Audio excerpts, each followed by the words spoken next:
సిద్ధమా సిద్ధమా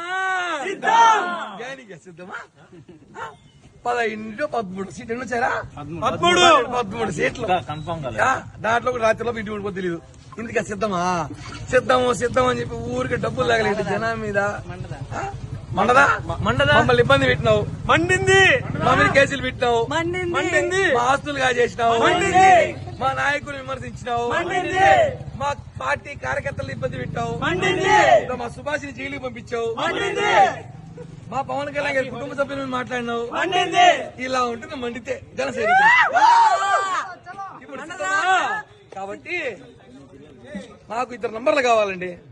ఒకటి సజ్జల రామ్ గారు స్విచ్ ఆఫ్ చేసుకోండి నంబర్ కనుక్కుంటే సంబరాలు చేసుకోమన్నాడు. చేసుకుంటున్నాం మేము అందులో సంబరాలు. టైం 10:11 చెప్పినాడు. లేట్ గా చేసుకున్నాం. ఏమైనా ఇబ్బంది సార్ లేట్ గా చేసుకున్నందుకు? ఎందుకు సార్? ఏమైనా రాజకీయాల్లో హుందాతనం హోదాతనం మగతనం మాట్లాడాలి. ఈరోజు పవన్ కళ్యాణ్ గారు చూసారు కదా, చెప్పి చేశాం, తొక్కుతామన్నాం, జీవితంలో లేకుండా తొక్కాం. మేము పోస్టర్లు వేస్తాము, మీరు గెలిస్తే సవాల్ చేస్తే మీ పేటీఎం గల్లో పోస్టర్లు రెడీ చేసుకోమన్నా. చేసుకున్నా. ఏం పోస్టర్లు చేసుకోవాలన్నా చెప్పు. మీకు శ్రద్ధాంజలి చేయమంటావా లేకపోతే మీరు మాకు పోస్టర్లు వేస్తారా? రేపు టికెట్లు బుక్ చేస్తారు అస్సాంకి. అందరూ రెడీగా వాళ్ళని లిస్టు పంపిస్తా. జై హింద్, జై జనసేన, జై పవన్ కళ్యాణ్, జై జనసేన.